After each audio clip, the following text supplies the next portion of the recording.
Ladies and gentlemen, good day and welcome to the Hikal Limited Q4FY22 earnings conference call. This conference call may contain forward-looking statements about the company, which are based on the beliefs, opinions, and expectations of the company as on date of this call. These statements are not guarantees of future performance and involve risks and uncertainties that are difficult to predict. As a reminder, all participant lines will be in the listen-only mode, and there will be an opportunity for you to ask questions after the presentation concludes. Should you need assistance during the conference call, please signal an operator by pressing star then 0 on your touchtone phone. Please note that this conference is being recorded. I now hand the conference over to Mr. Anish Swadi, Business Transformation. Thank you, and over to you, sir. Thank you. Ladies and gentlemen, a very good afternoon to all of you, and thank you very much for joining us today for our Q4 2022 FY earnings call. I am Anish Swadi, Senior President of Business Transformation and Head of the Management Committee. With me, I have Mr. Kuldeep Jain, our Chief Financial Officer, Mr. Manoj Mehrotra, our President Pharmaceuticals Business, Mr. Vimal Kulshret, our President Crop Protection Business, and Strategic Growth Advisors, our Investor Relations Advisors. We hope you and your family members are safe and healthy. I am pleased to interact with all of you on our Q4 FY22 earnings call. I hope you have gone through our earnings release presentation and financial results for the quarter. You can find these on the stock exchanges and on our website too. I would like to start this call with an update on the unfortunate incident which occurred at Sachin GIDC Surat on 6th January 2022. Allegations were made that the tanker involved was carrying a byproduct which allegedly came from Hikal's Taloja factory. We would like to reiterate the fact that the tanker reported as allegedly disposing chemicals into the stream was not the same tanker that left the company's premises in Taloja. The company has provided all documentary evidence to this effect. All relevant employees of Hikal have voluntarily cooperated in the ongoing investigation. Since then, there has been a judicial recognition of the non-existent role of Hikal and its employees in the entire incident, as elucidated by the Honorable Gujarat High Court in its order. As on date, none of the Hikal employees are in judicial custody and all have resumed work. This matter is still sub judice, and as things stand, Hikal is in a very strong legal position. As a result of the Sachin GIDC incident, the MPCB had also given us a closure notice to the Taloja factory. We have provided all the relevant documents to MPCB, and we are taking appropriate measures under the course of law to remedy the situation swiftly. We are confident of resolving the issue on the closure notice at the earliest, having filed a writ petition to that effect, which will be heard in the coming week once the regular bench convenes. Upon reopening the plant, we will begin executing the pending order book, which has been built up over the course of this quarter despite these testing times, and only further illustrates the fact that our order book is strong. However, owing to the nature of the business, we will have to gradually ramp up the scale of operations, which could have some short-term impact on our crop protection business. We have been transparent about the matter and have actively communicated with all our internal and external stakeholders, including customers. We appreciate the fact that they have continued to demonstrate high level of confidence in our company. In order to ensure such an unfortunate incident does not repeat in the future, we are taking stringent and proactive steps towards further strengthening our compliance policies and standard operating procedures. We have already onboarded a reputed audit firm, Mahajan and Ibera, for our internal audit. We have also partnered with a reputed ESG firm and initiated focused third-party audits for our entire plant network to identify and fill in gaps for further areas of improvement. We are also working closely with our customers to ensure a best-in-class operating model. Now I'd like to just give you an overview of our FY22 performance. From a market perspective, we all know the latter half of FY22 has been extremely challenging for the life sciences industry, especially due to the uncertainty arising from Ukraine-Russia war, geopolitical tensions, and the re-emergence of COVID cases in China. This has led to significant headwinds in the availability and pricing of key raw materials and solvents. Also, the huge rise in crude oil prices have significantly impacted freight as well as logistics costs.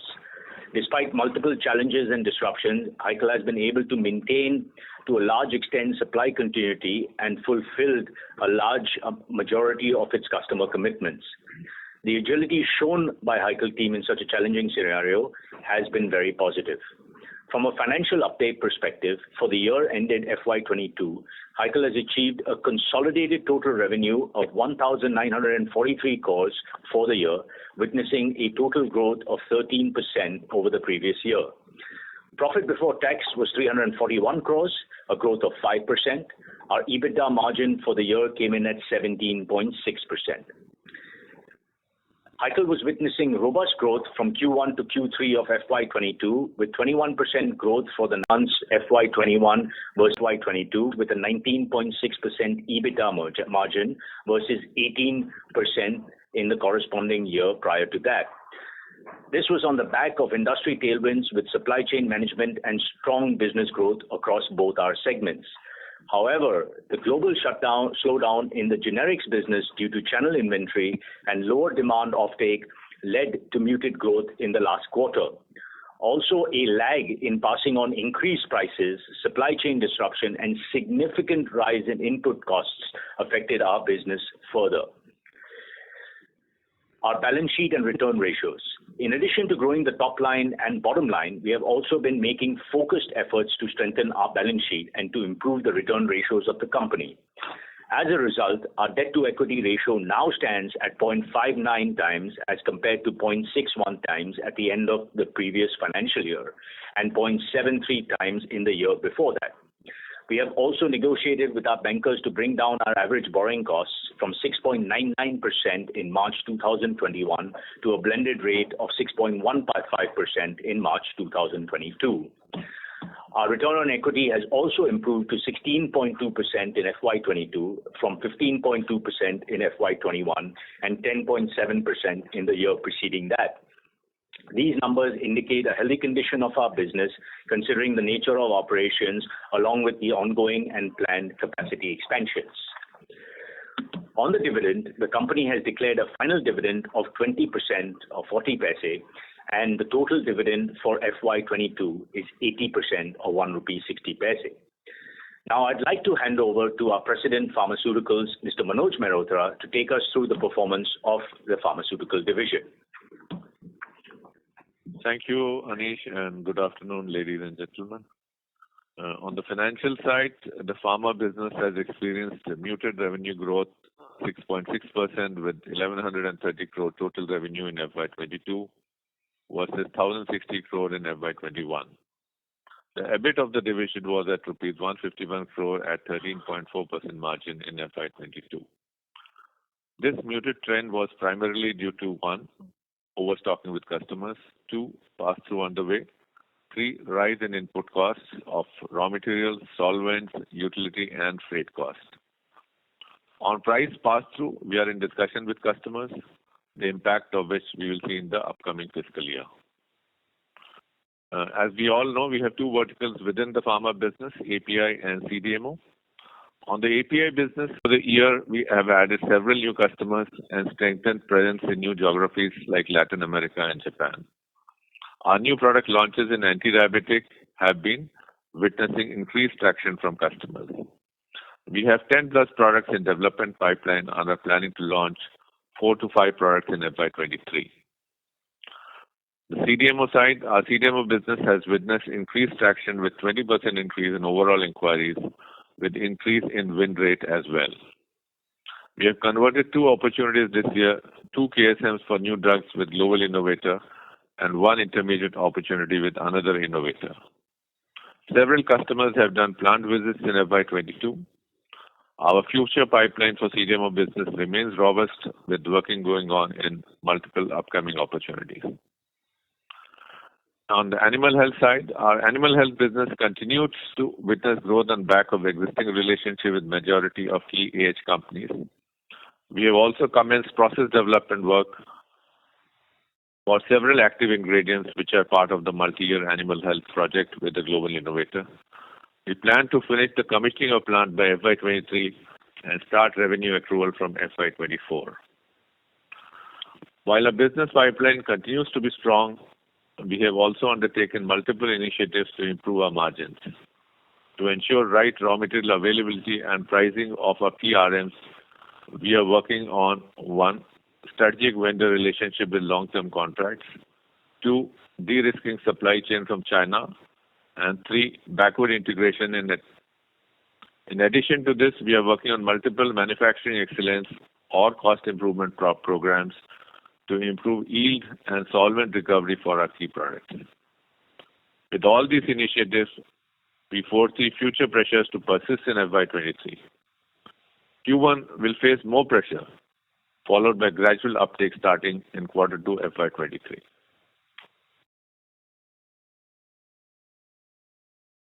With that, I invite our President of Crop Protection Business, Vimal Kulshrestha. Thank you, Manoj. Good afternoon, all participants in the earnings call. The crop business had recorded revenue growth of 23% year-on-year basis with 813 crore total revenue in FY22 versus 661 crore in FY21. The EBIT of division was at 116 crore at 14.3 margin in FY22. The revenue growth was mainly achieved on the back of higher demand from our leading CDMO customers, new contracts with key US and Japanese customers. Sale of our own products slowed down due to raw material availability issues. In crop business, we have two business verticals. In own products, demand from our existing product remains intact from our key customers.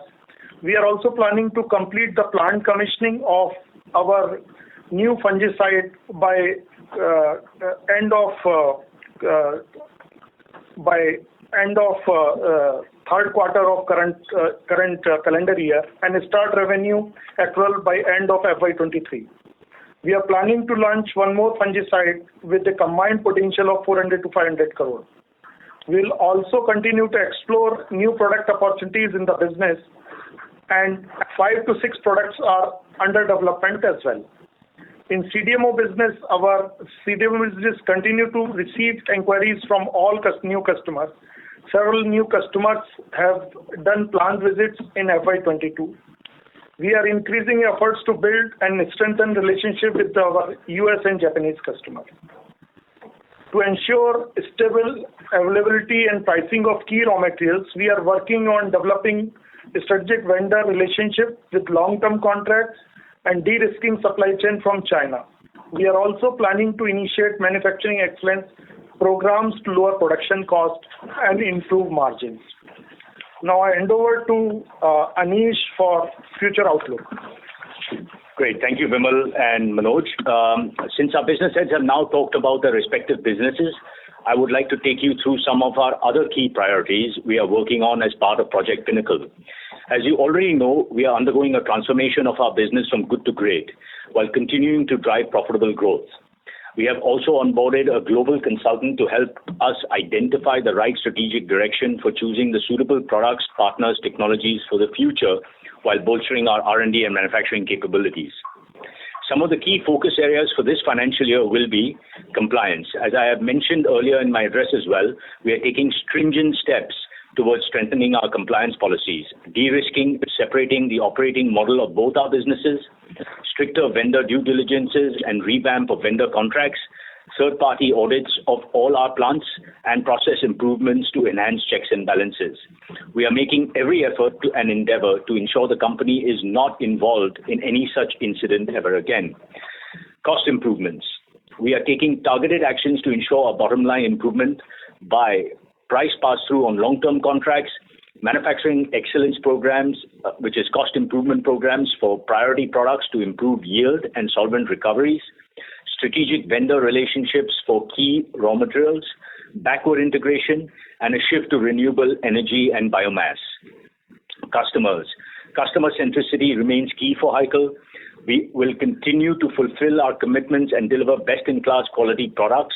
Our continued focus will be to increase share with existing customers while adding new customers and strengthening presence in newer geographies such as Latin America and Japan.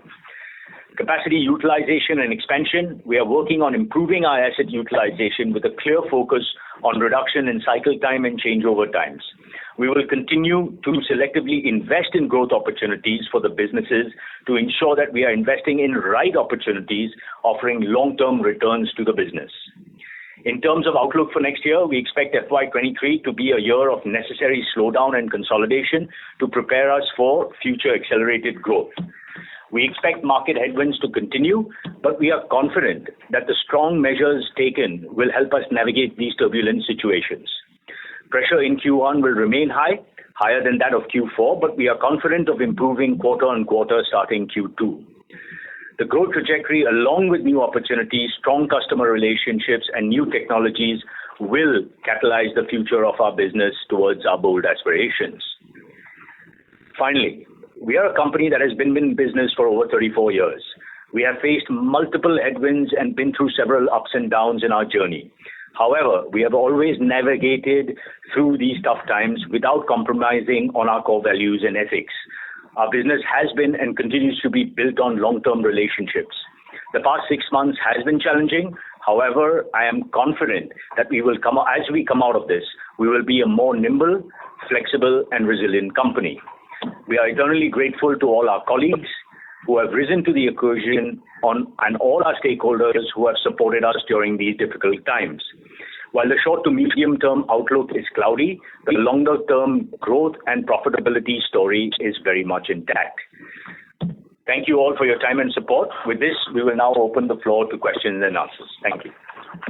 Thank you very much. We will now begin the question and answer session. Anyone who wishes to ask a question may press star and 1 on their touchtone telephone. If you wish to remove yourself from the question queue, you may press star and 2. Participants are requested to use handsets while asking a question. Ladies and gentlemen, we will wait for a moment while the question queue assembles. Reminder to the participants, anyone who wishes to ask a question may press star and 1 at this time.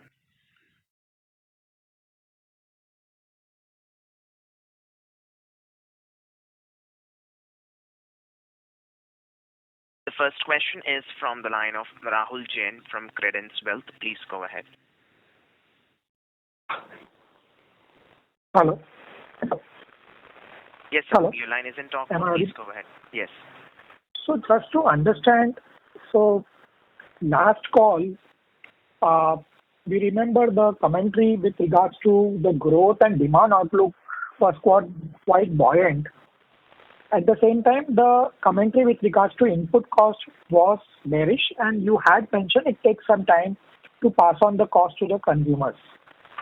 So just to understand on the growth part and the demand side and the sales revenue part, what has changed in last, say, 2-3 months, whereby our commentary has changed from a strong demand outlook, a buoyant demand outlook, to something where you seem to be more cautious or talking about the next year being a very challenging year?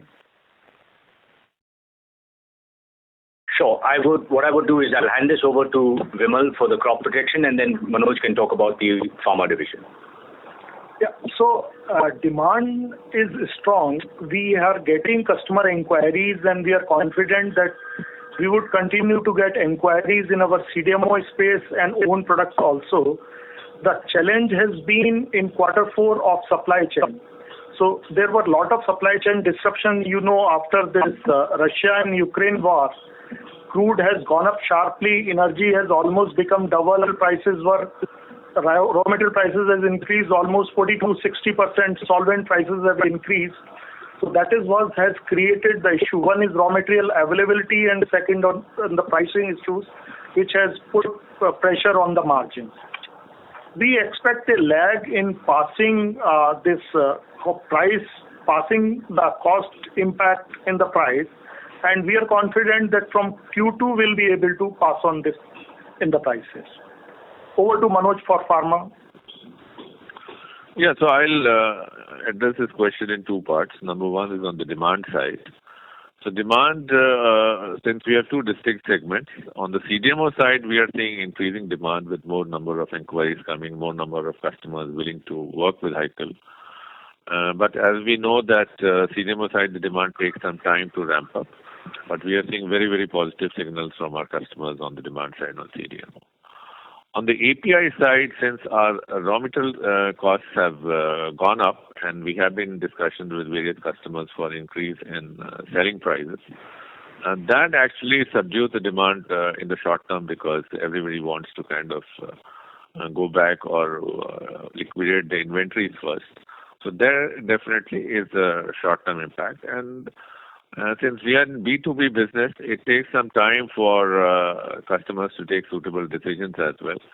And we would also not like to really sell at very low prices and build up inventory at customers' ends. So it's better to be a little slow and steady and make sure that the cost is passed on over a period of time. But that usually takes around 2 to 3 quarters, I will say.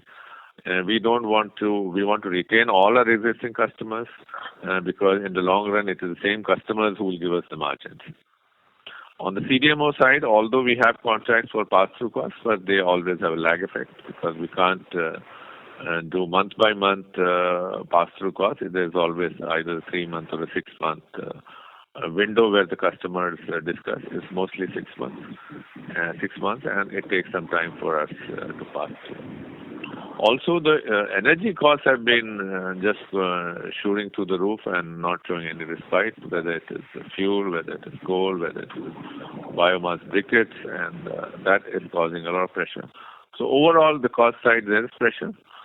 It will take, I'll say, Q2 onwards, you will definitely see better margins from the pharma business. But long-term demand remains good. All our products and relationship with customers stand steady. We will continue to add new customers on CDMO side as well as on the generic API side. So just to further this question, see, our margins on the pharma side were already, below the averages for last 3 quarters. And this quarter, we have had probably the worst margins on the pharma side and both agro side. So do we expect this to continue, say, for another quarter? And quarter 2 onwards, will we see a sharp improvement or a gradual improvement? And when do we expect to get back to our normal margins?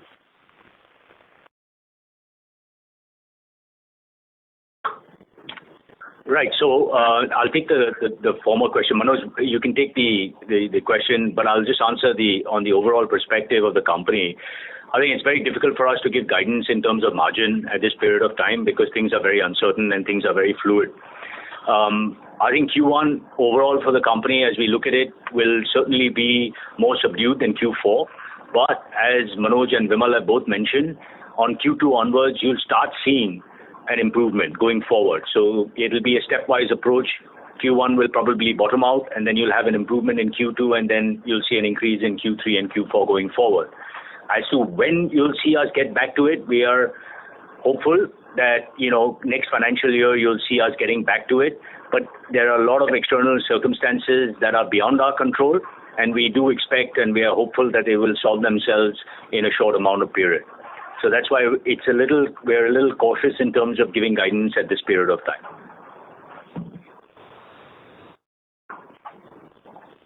Thanks. So I agree with Anish that the Q1 will see a bottoming out of the margin. Q2 onwards, the uptick will start. Now, how long will it take to reach the previous margins is a little difficult to forecast at this stage because we all know that supply chains across the world are very much disrupted.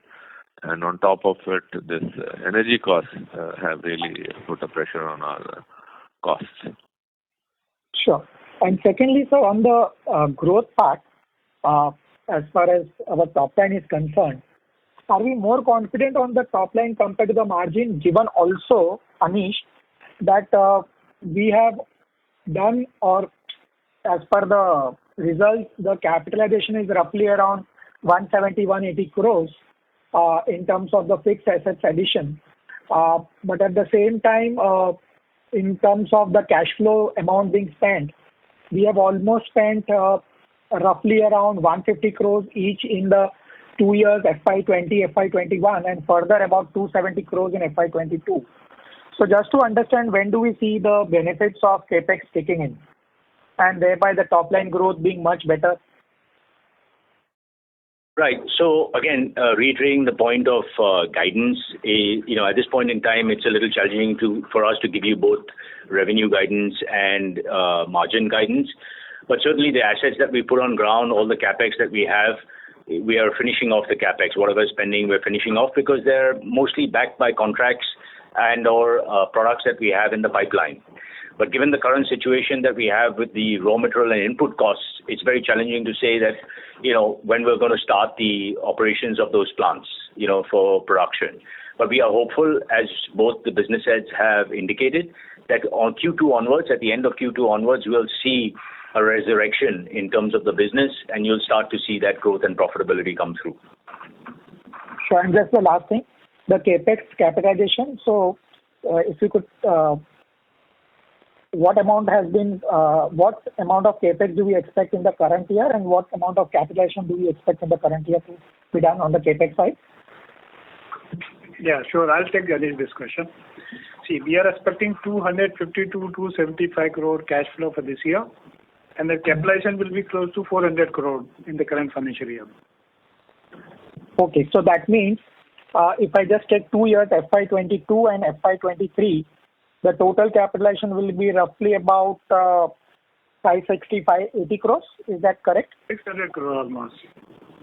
And then in terms of the asset turn, how do we look at this capex asset turn for FY24 and 25?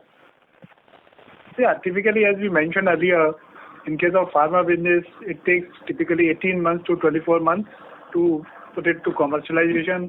And in case of the crop protection, it takes typically 6 to 9 months after completion of the projects. Sure. Sorry, just pardon me for this last one. So what is the capex schedule in terms of the commercials being started in this year? That's the last one. Yeah, so for the crop capex, we expect to commission in Q3 FY23, and we expect to accrual of revenue from Q4 or end of the year of FY23. Sure. Thank you so much. Wish you all the best. Thank you so much. Thank you. The next question is from the line of Ankit Gupta from Bamboo Capital. Please go ahead. Yeah, thanks for the opportunity.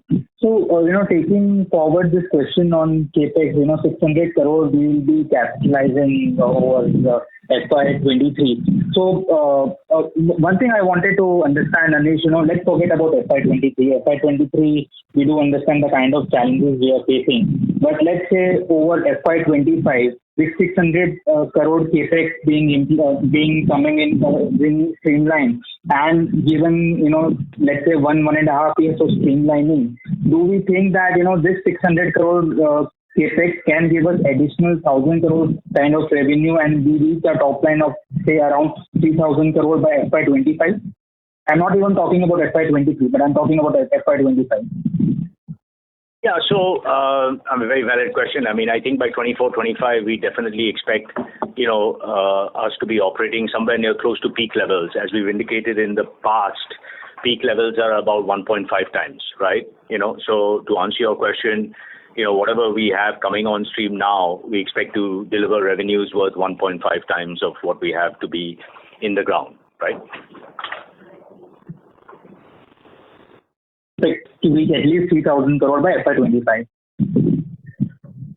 I'm sorry, you were inaudible at the time. Can you please repeat that? Yeah, so we can at least touch 3,000 crore revenue by FY25. Yeah, that should be possible, yes. Sure. And also on, the kind of commentaries you guys have given earlier, of course, we do understand that first half of next year will be challenging. But on the margin side, let's say when you touch 3,000 crore revenue, what kind of margin improvement do we see in our base margins of around 19-20% that we have been reporting over the past year or two? From there, what kind of margins can we see in FY25 when we hit peak revenue, and hopefully all these headwinds that we are facing currently are also behind us? So look, when we look at the future margins of the business, I mean, look, up to the 9 months ended last financial year, we were at a very, very healthy run rate, right? As you could see from 19%. So we were actually a little ahead of what our targets were. And had we continued or had we had not external challenges like the current environment, we would have certainly delivered on our growth and exceeded it. I think if we look at the longer term vision, we certainly see above 20% margins from where we are and renew our consolidated growth as we've indicated in the past. The current situation, given where we are with the external challenges that we have, it's very difficult to tell. But the long-term picture, the long-term horizon for both businesses are very much intact. We're very positive about it, which is why we're still investing in it. And most of the investments are going back on the basis of our customer commitments. Sure. Because earlier, you have always guided over the past year or two that we will see at least 1.5% kind of margin improvement as compared to a base margin of 19-20% over the next few years. So let's forget about FY23. But let's say from FY24 onwards, can we start seeing that improvement from our base levels of 19-20% in FY24 and 25 every year? Yes, we should. And I had always indicated 50 to 100 basis points on an annual basis, but yes, we should. And that's what we're working towards. Yeah, absolutely. Sure. And on the CapEx side, given the kind of headwinds that we are facing currently, what are our CapEx plans for FY23 and 24? Right now for FY24, we haven't gotten any capex because it all depends on where we are today. But as Kuldeep, our CFO, had mentioned, is that we're completing all the capex that we had backed by the customer contracts that we had initiated last year on the crop side for the crop division. And for the pharma division, we have the animal health capex that we're undertaking this year and a slight expansion in R&D based on the inquiries or the number of inquiries we've had and that we need to cater to. So we have to invest in that. So we expect that, it's only capex that we need to do. Obviously, it's focusing on what's absolutely necessary at that time and what's backed by customer commitments. What's good to have is something that we're, at this point in time, deferring probably till the second half of this financial year. How much will that amount be for FY23? How much capex is still left, where we have commitment from customers or commitment from customers? So about 250 to 270 crores as Kuldeep, our CFO, had mentioned. Yeah. Sure. And, last question on the pharma side. FY19, we ended pharma with revenues of around, 940 crores, 939 or 940 crores. And this year, we are ending with 1130 crores. So it's a single-digit kind of revenue growth that we have seen over the past 3 years in pharma. So if you can highlight about, what kind of challenges we have faced on the pharma side, despite most of the API companies running in a moolah in past year or two. So what has been the reason of such slow growth in pharma side? And, leave apart FY23, how much growth do we see in pharma segment during FY24 and 25? So I think that, go ahead. Anish, yeah. So on the pharma side, if you see, typically the revenue growth has been 10 to 12%. If you see overall CAGR of 5 years, it will be more in the range of 13-14%. And yes, in between we had a little slowdown in 1 year, and that's why maybe this 2-year period is dropping. But over the extended 5-year period, we have close to 13-14%. What we are looking at for the future is adding more new products on the API side. As I mentioned, we are launching several new products on the anti-diabetic segment.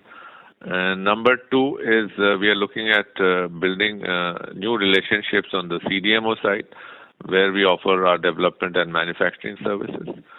And the third vertical is the animal health business, which we believe has got very good potential. There are a limited number of players out here, and we believe Hikal is in a very good cost position and strategic position to ensure that we capture more of the animal health market. So we will be in all the 3 segments. And I think the growth will always be in that range, I'll say close to 12 to 15% going forward. So from FY24 onwards also, we expect the pharma segment to grow at 12 to 15%. Yes, that's right. By 23, we'll have to wait and watch as we explained on the various issues.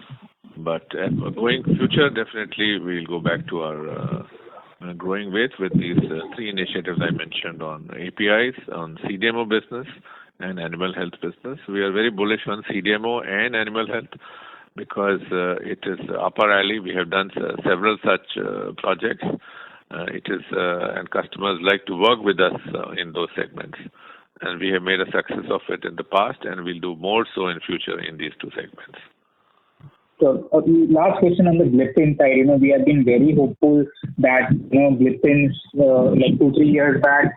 We were very confident that gliptins as a segment on the pharma side will scale up. We'll see some, at least few molecules coming out of this gliptin segment, which can contribute 50 to 100 crore of additional revenue per molecule. So if you can talk about how have this segment or gliptins as a segment scaled up for us, and how much is it contributing to our revenues currently? So the gliptins are just, anti-diabetic side, there are two segments. One are gliptins and gliflozins. They are both coming out of patent now, actually. Like say something like sitagliptin, FY24 will be the real year where we will see significant commercial sales. As of now, we have provided development quantities and seeding quantities to various customers, and they can launch only once the patent expires in various markets, which we will start seeing good commercial sales in FY24 onwards on the full anti-diabetic segment. Sure. Thank you, and wish you all the best. Thank you very much. Thank you. The next question is from the line of Dhwanil Desai from Total Capital. Please go ahead. Hi, good afternoon, everyone. So, Anish, the first question is, I think if we go back to our earlier calls, I think we were aspiring to grow anywhere between 15 to 20% year on year. And barring FY23, I understand that commentary continues. And if only pharma segment grows at 12 to 15%, crop protection has to grow at much faster rate, right? So how do we correlate these two things together? So I think, basically based on what the current situation is, we're being a little more conservative, but we certainly feel that both divisions can grow at 15%, right? Given the current situation, as we said, it's very difficult for us to give guidance post FY23. But if you look at the comparison between the crop business and the pharma business, crop can scale up much faster than that of pharma because of the regulations and because of the validation and the time taken to actually get to commercial. Being or originating as a crop company 32 or 34 years ago, we know this business inside out. We see the massive demand in terms of both our product pipeline and the commercial that we have currently in process. So we certainly see crop being more of a hockey stick approach, while pharma taking its time because of all the regulations, the different markets that we're entering. Both businesses will continue to grow at 15%, and that's how we're confident of how. When is a bit of a challenge to say right now, given where we are today with the external forces that we have. Okay. Second question, Anik, slightly direct question, but the change in commentary on demand side, I understand RM pressure and everything is there for everybody. But in span of this 3 months, the change in commentary is quite significant. So is it because have we lost any significant customer or contract, which is leading us to kind of taper down our growth aspiration for FY23? So we've lost not a single customer, neither have we lost a single contract. Our customers have stood by us during this difficult period of time, and they are still with us. In fact, we are in discussions with our existing customers on how to increase volumes as we go forward. So our customers are very much with us. The demand has come off, like in the pharma business, as Manoj has alluded to. The demand on the generic side has come off because there's been a lot of inventory. There's been a lot of pipeline in the inventory. On the CDMO side, I definitely see the demand to be buoyant, and it's all about us executing the demand. The challenge there has been is that the input costs have gone significantly high. And for us to be in business, we need to make money as well. So we're working with our customers, taking into account that these are long-term relationships, that we will work with our customers to ensure that it's a win-win situation for both of us. But we have not lost a single customer and or a single contract. Okay, that's very helpful. So again, coming back to the margin side of it, I think we have been guiding, as you said, 50 to 100 bits margin improvement every year as the growth comes back. Now we are undertaking this transformation program, quite a big initiative that we've been talking about. So this 50 to 100 bits was before even the transformation program that you had undertaken, right? So, I mean, is there any positive rub-off impact of that which can kind of, improve the potential of margin improvement going forward? So we certainly see, I mean, a lot of the programs that we've taken, actually, we would have been worse off had we not undertaken the programs and had our global partner not been with us, because a lot of those initiatives had started late last financial year. So if we were to compare, and we do compare this internally, had we continued the way we were in terms of our programs versus what the value add has been from our external partners, it's significant, right? It's significant improvement. So the raw material costs, the input costs have been so substantially higher than what we had predicted, but some of those cost improvement programs that we've undertaken has helped to actually save us money. Otherwise, the impact would have been even worse. I think going forward, getting on board cost improvement programs also looks at strategic supply chain, right? So we've also developed strategic suppliers to de-risk ourselves from the Chinese supply chain. So that takes time, right? So we have various programs which will eventually come on stream, I would estimate probably in the next half of this financial year, which will actually lead to supply chain de-risking and eventually a increase in terms of margin. Okay. And last question. Last question is basically, with respect to our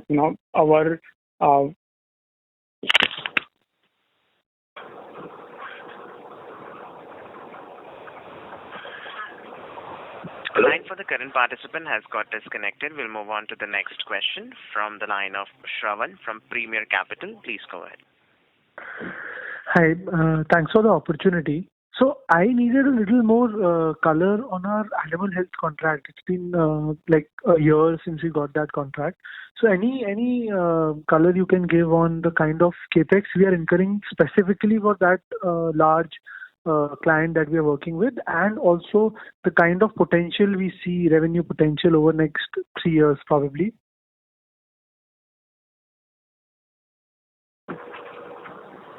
Yeah, so Shravan, basically as we had indicated in the past calls as well, since this is a very confidential contract, we're not disclosing the amount of investment that we're putting in. However, in this case, our customer is contributing to 50% of the capital expenditure that we are putting into the plant, which shows their long-term commitment.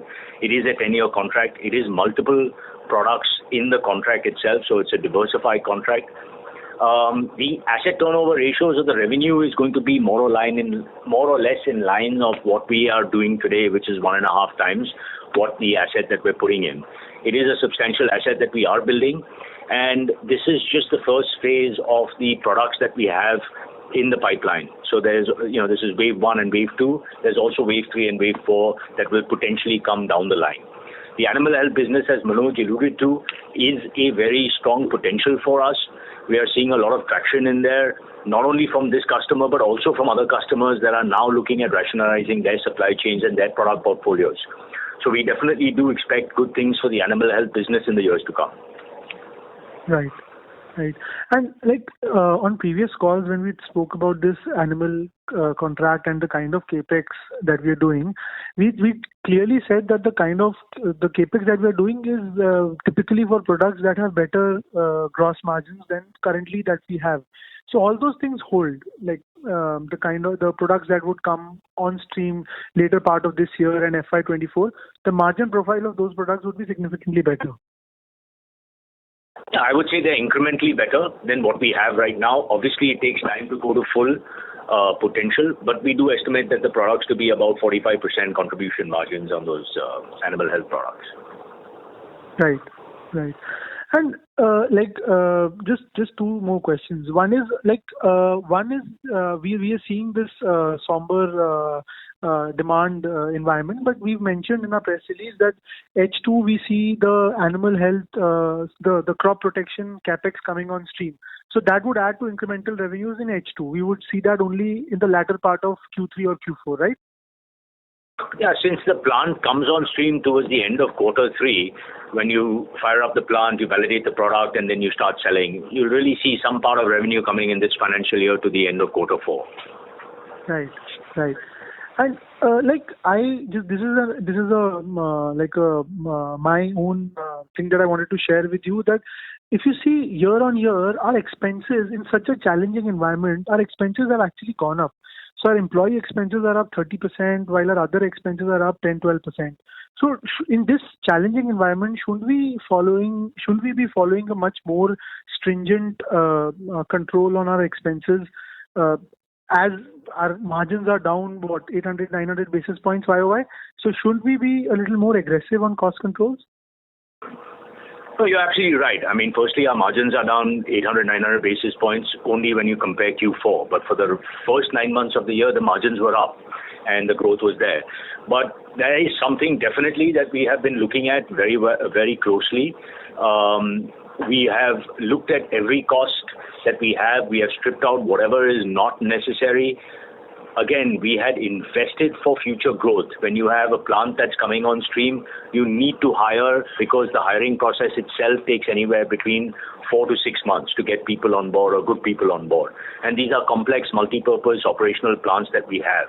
We've also hired for future growth. So we are putting the handbrake on a lot of costs. We are rationalizing costs. But the key here is, while we do that, the focus is on improving margins and growing our business, because you can only cut costs so much. But to your point, it's absolutely at the forefront of our current financial governance that we have right now. Right. Got it. And just one last question. So if I just look at the crop protection business, so pharma business till Q3 also we were facing a lot of pressures, Q2 and Q3. But the sequential drop that we see in the crop protection business, can you just highlight a little more whether, like, the lockdown in China, did that lead to us not being able to meet some demand because of the supply chain issues, or because of the lockdown, could we source some of the materials, or did they went up so high? Because the sequential fall in crop protection margins is quite a lot. Like, pharma is down, but we were facing those issues in Q3 also. Just if you could highlight a little more on crop protection business, because when we spoke last on 10th February, or when we had the last call, at that time the scenario of the crop protection business wasn't that bad. So I understand the war and everything, and that has taken place post that only. But I really, if you could just highlight a little more on what actually transpired in the crop protection business for such a sharp sequential decline. Yeah, Anish, I'll take this call. So as I mentioned to you in my speech, that there has been supply chain disruptions which we faced, and those disruptions are, one is that availability of raw materials, and other is the price. The way there was sharp increase in crude prices, energy also has almost become double, and there were issue of passing the cost to the price and the availability of raw material, and that has impacted between Q3 and Q4. Okay, perfect. Thank you so much, and all the best. Thank you. The next question is from the line of Piyush Jain from Hansraj Vendra Capital. Please go ahead. So thanks for the opportunity. So my question is on the pharmaceutical segment. Mr. Jain, sorry to interrupt you. The audio is not clear from your line. Please use the handset mode. Is it better now?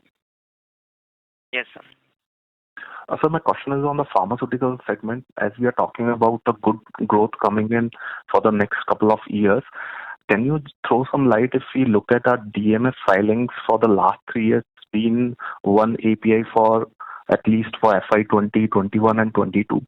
So can you just throw some light how the given pipeline is evolving on the development side, and where do we see the most of the growth would be coming from the existing approved products, or it would be some new development projects which you would be working on? Do you mind repeating the question? I think your audio was not very clear towards the beginning. So my question is on the product pipeline on the pharmaceutical segment. So if you look at our DMF filing for last 2-3 years, it's been a one API for each year.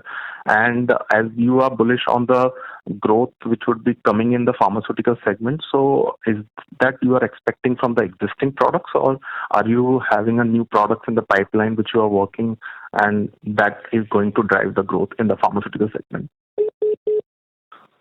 So I'll just answer this question. Hello? Hello? Yeah. So, see, first is this, our DMF filing has been more than one per year. If you see, the average has been 2 to 3 per year. And that is the philosophy where Hikal works on, that we'll file less number of DMFs, but we will ensure that the DMFs are commercialized and we have a good cost process. Now, on the cost, on the future growth, it will be a mix of getting more customers for existing products and increasing market share, as well as getting into commercializing these new DMFs. As you know that what DMF we file today, it's actually a 3 to 4 year process to really commercialize, so it takes some while. So from a current level of 2 to 3 DMFs, we'll actually now will accelerate growth to 4 to 5 DMFs per year. And that's the reason we are investing more in R&D in the last 1 to 2 years, and we'll continue to do that.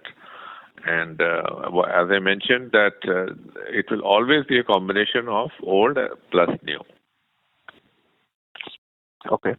And so second question is on the CDMO pipeline. So I think if we look at the sales breakup in the pharmaceutical segment, so if it's something from FY20 to FY22, it has gone significantly down from 54% of the sales to 44% of the sales.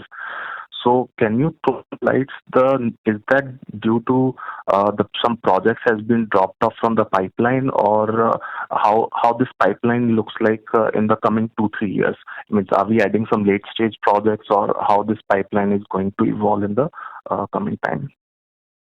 See, the CDMO projects are always dependent on the forecast from customers, and there are years when the customer goes in for inventory correction, which was in the last year, I'll say, that customers wanted inventory corrections because they had built up excess inventory during the pandemic. So that corrections are taking place at this point of time. But at least the base business will be back to where it was, I'll say, in the next Q2 onwards. Now, on the new product pipeline, yes, we are, as we mentioned in our opening statement, several new customers are being added as we speak. Many of them are coming for audits and discussions with us now since the pandemic is getting better, I'll say. The on-site visits have restarted, and we are confident of adding several customers going forward. As we have mentioned previously, that all customers are looking for alternatives beyond China, or what we call the China Plus One strategy. And that is playing out in the CDMO segment, which we are seeing very clearly. We are seeing several new RFPs coming towards us, and our conversion ratios have also increased in the CDMO segment. And that is the same logic applies on the animal health segment, where several big pharma companies have animal health businesses, and they also want to partner with new companies in India. So overall, I'll say very healthy pipeline of CDMO projects. So the new order inquiry which you have mentioned, is it largely the phase 1, phase 2, phase 3 molecules, or already commercialized where they want to just... I'll say phase 3 and or to be commercialized kind. Phase 1, phase 2 come with their own risks. We have a few of them, but what we are referring or I'm discussing now are more in phase 3 and getting on the way to commercialization now. In fact, 2 KSMs what we have signed, that's already a commercial product, and we are doing scale up or validation quantities at this point of time. All right, sir. That's all from my side. Thank you and all the best. Thank you. The next question is from the line of Pankaj Jain from Mahavir Investments. Please go ahead. Thank you for the opportunity. Sir, actually just going through your collaterals and hearing out throughout the call, I understand that there are some short-term challenges that the company is facing currently. But can you please elaborate or throw some light on how do we see the long-term prospects shaping up, maybe longer-term view, and especially with the initiatives which we have taken and also the transformational program which we have undertaken. If you can just give us a long-term view how the company will be shaping up.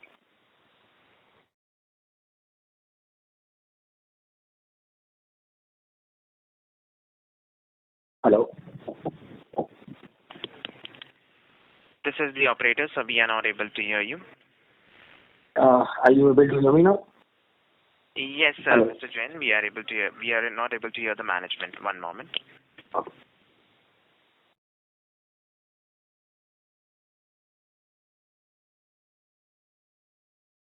Mr. Mehrotra, am I audible? Yeah, I can hear, but I thought since it's more of a company point of view question, Anish should answer that. Sir, we'll reconnect the management line. One moment, please. Okay. So they have been disconnected. Actually, I'm at a different location today.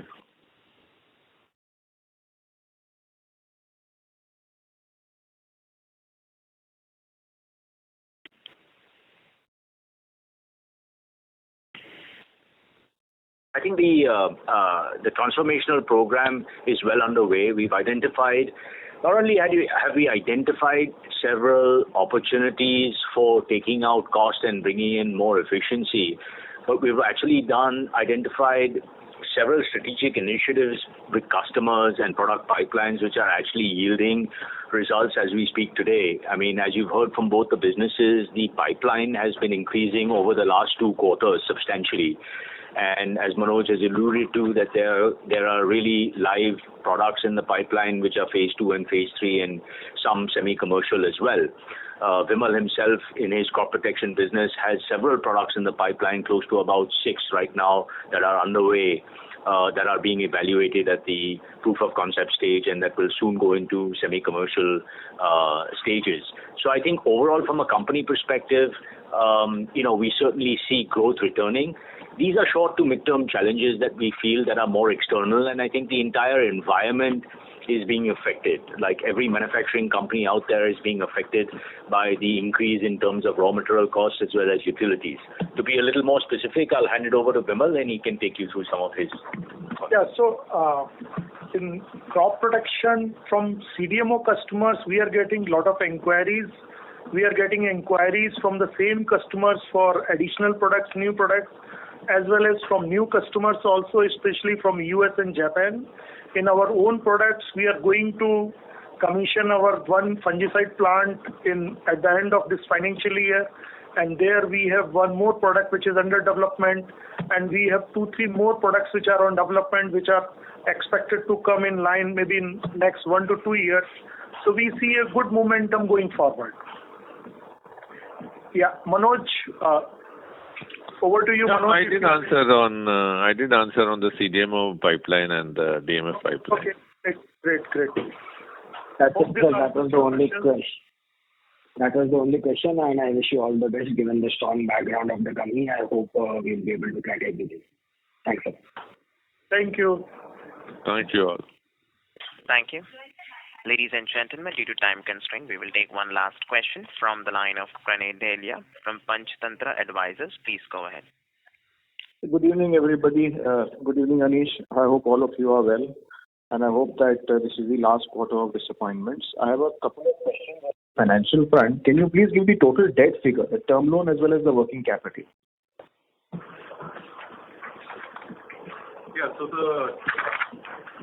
The total debt as of March 22 was 675 crore, which comprised of 273 crore of working capital debt and 402 crores of long-term debt. So what we can make out in this call is that the pessimism that you're showing for this current year is only because of the raw material cost push. You don't see any shock or any problem from the sales side. You're only concerned about the profitability. The top line does not bother you? Yes, I mean, primarily it's driven by raw material input costs, right? Because there have been certain circumstances in which products have become unviable to sell because in Q4 and as we see in Q1, because of these sharp increases in raw material costs and supply chain challenges. From a demand perspective, we don't see challenges, but if these raw material situations and supply chain challenges and energy costs come down, then certainly we definitely see an upside potential. But, to your first statement, certainly I think Q1 as it's shaping up is definitely more challenging than Q4, but Q1 we hope to bottom out at, and then there'll be a stepwise increase as we see it Q2 through Q4 of this financial year. Okay. And the Taloja facility, how much was it contributing to our top line? What has been disclosed by you in the previous documentaries has been about, say, 220 crores. That's almost 10-12% of our total top line. Yeah, that's correct. It's increased slightly. It's about 260 odd crores. 260 to 280 crores is what it contributes to our top line. So considering you're already expecting a muted quarter, this shutdown should not be impacting you. Yes. Impacting us from what way? In addition to that, that's part of the reason why we have a muted quarter. Okay. And lastly, I've been a shareholder for almost 7 years in the company. Prior to this, we'd all, packed our bags on the back saying that, we had managed to de-risk ourselves in raw material procurement from China and other things that Samir had said initially. Unfortunately, he's not there in the call. I hope he's there next time around. But all of a sudden, we are seeing that there's been no precipitation, in our raw material changing policy because it's hitting us even harder now. See, we have de-risked our supply chain significantly, but it's not only China's supply chain that's affecting, it's also domestic supply chain that's gone up, right? Input costs have gone up substantially. Feedstock itself, it's not available. You've seen solvent prices that have gone up about 40%. Input costs from domestic suppliers themselves have been affected. So even if you were zero reliant on China, you'd still have input costs. There are a lot of companies that have no reliance or very limited reliance on China. They still have significant input costs, right? Increase. Also, this time Yeah, go ahead. This time the disruption has been more global. It's not only restricted to China. Yeah. All over because of first the COVID crisis, the crisis in China, now the European-Ukraine war. So it's all over. Okay, and because of the Ukraine war, do we see any less offtake in Europe or that stands as normal? No, offtake stands. In fact, there are customers for us who in Ukraine who is actually resumed buying now. So offtake stands in all of European market, but it is the input costs which have become unpredictable. Get it. And all our customers have long-term contracts. They have government tenders and all. So it's very difficult for us to really pass through the cost immediately. It takes time. So I hope that you're also entering into some long-term contracts with your suppliers to mitigate this for future. We do that definitely, but this time, in our opinion, it has been to some extent force majeure as well. Okay. Well, then this would be from my side. Thank you for your time and hope that we recover soon and get back to greener pastures. Thank you. Thank you. Ladies and gentlemen, that was the last question for today. I would now like to hand the conference over to Mr. Anish Swadi for closing comments. So I'd just like to take this opportunity to thank everybody for joining the call. I hope we have been able to address all, if not most of your queries. For any further information, kindly get in touch with our strategic growth advisors who are our investor relations advisors. Thank you very much and stay safe, everyone. Thank you. Thank you. Thank you. Ladies and gentlemen, on behalf of Hikal Limited, that concludes this conference call. Thank you for joining us, and you may now disconnect your lines.